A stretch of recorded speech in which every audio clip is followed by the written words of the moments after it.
Imagine for a moment a message sailing beyond the stars for nearly 50 years.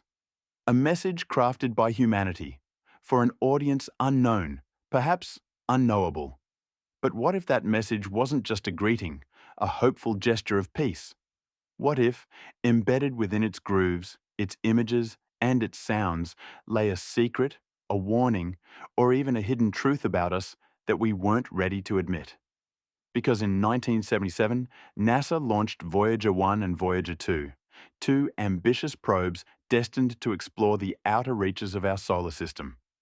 But attached to each, like a cosmic message in a bottle, was something far more profound: a golden phonograph record.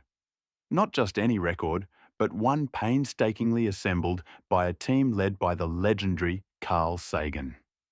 Its purpose?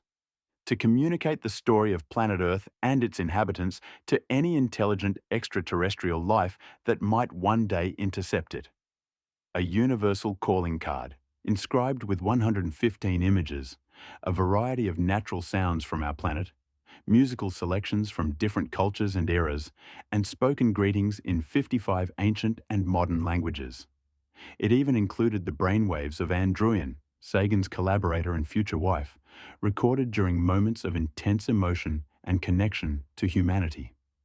It was, in essence, a time capsule for eternity, a monument to our existence sent out into the silent, cold void. But what if the story it told wasn't the full story? What if some parts were deliberately left out, or even altered, shaping a carefully curated narrative we wanted, or perhaps needed, the universe to believe about us? To understand the true weight of the golden record, we need to appreciate the monumental task Sagan and his team faced. How do you summarize an entire planet, billions of lives, cultures, and histories onto a single disk? What do you choose to represent humanity? And more importantly, what do you explicitly exclude? This wasn't just about selecting pretty pictures and catchy tunes. This was about defining ourselves for an unknown intelligence, potentially light years away and eons into the future.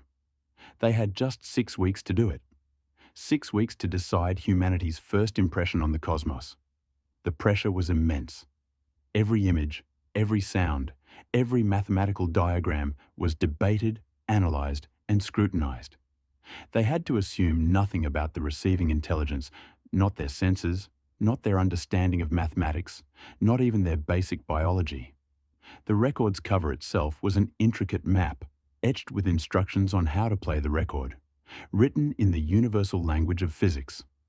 They included diagrams of the hydrogen atom's ground state, pulsars acting as cosmic lighthouses to pinpoint Earth's location, even a depiction of how to convert the analog signals into pictures. It was a Herculean effort to overcome what seemed like insurmountable communication barriers.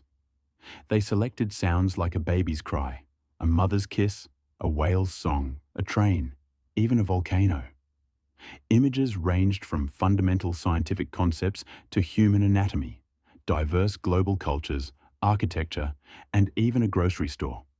It was meant to be a comprehensive yet concise autobiography of Earth. But the very act of curation, of selection, meant omission. And in those omissions, the true story of the golden record begins to reveal its deeper, more unsettling layers. But as they tried to craft this pristine image of humanity for the cosmos, internal struggles and external pressures began to mount. For instance, the inclusion of music was a source of great debate. What truly represented the diversity and depth of human musical expression without alienating an alien listener? They settled on a diverse array, from J.S. Bach to Chuck Berry. Even the Chuck Berry song, Johnny Be Good, raised eyebrows, deemed too American by some, but ultimately included for its energetic depiction of human creativity and aspiration. Then there were the images. How do you depict humans without bias? They included various races, genders, and stages of life. But one image in particular became a source of significant controversy, a moment that hinted at the deeper anxieties and hypocrisies within the very act of crafting this message. The team had proposed an image of a naked man and woman, a clear, unambiguous depiction of human anatomy, vital for any alien trying to understand our biology. However, NASA, fearing public outcry and questions from Congress, deemed the image too explicit. It was not included. Instead, they compromised with an outline drawing of a man and woman, devoid of genitalia, only broadly hinting at their form. It was a sanitized, desexed version of humanity. This wasn't merely a logistical decision, it was a deeply symbolic act. Even as we sent a message of universal peace and scientific understanding into the void, we were still grappling with our own internal prudishness and discomfort with the raw reality of ourselves. What message did this send? Did it imply that parts of our physical existence were shameful, not worthy of cosmic exhibition? Furthermore, some critics pointed to a potential bias in the selection of images, suggesting a predominantly Western, industrialized worldview permeated the choices, perhaps unintentionally downplaying other cultures and societies. The absence of images depicting war, poverty, disease, or environmental destruction, the darker yet undeniably real aspects of human civilization, also raised questions. Was this a genuine representation, or a heavily edited highlight reel designed to create a specific, idealized impression of humanity? It made one wonder, were they trying to impress the aliens, or were they trying to impress themselves with a perfected image of what humanity could be, rather than what it truly was?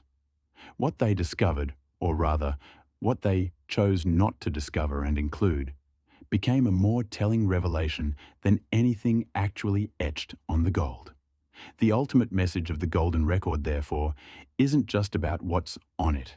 It's about what was left off, and the politics, anxieties, and self-perception that dictated those omissions. That image of the original proposed naked man and woman, deemed too scandalous for alien eyes, speaks volumes about our own insecurities as a species. We were willing to send the secrets of the hydrogen atom, the sound of a roaring volcano, and the complexities of human music, but not the simple, biological truth of our bodies. It suggests that even in our grandest gesture of outreach, we were still performing, still curating, still projecting an idealized version of ourselves onto the vast, indifferent canvas of the cosmos. The Golden Record is a beautiful, ambitious testament to human curiosity and ingenuity, undoubtedly. It's a hopeful whisper across unimaginable distances. But it also stands as a mirror, reflecting our own biases, our fears of judgment, and our inherent human tendency to present our best, most polished face, even to an audience that may never materialize. To this day, Voyager 1 and Voyager 2 continue their silent, majestic journey, now deep within interstellar space, carrying their golden cargo further and further away from us. The record remains unplayed, its secrets dormant, its message perhaps forever unheard. And yet, its very existence and the story of its creation continues to resonate. It forces us to ask, if we were to create that message again today, what would we include? What would we omit? And would we finally be honest with the universe about who we truly are, flaws and all?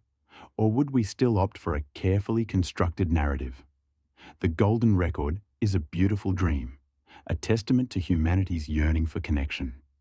But it's also a stark reminder that even when reaching for the stars, sometimes the most profound discoveries are made when we look within ourselves. If you want more mysteries that explore humanity's strange relationship with the unknown and the cosmos, the next video delves into the chilling possibility of alien contact and the hidden agendas at play.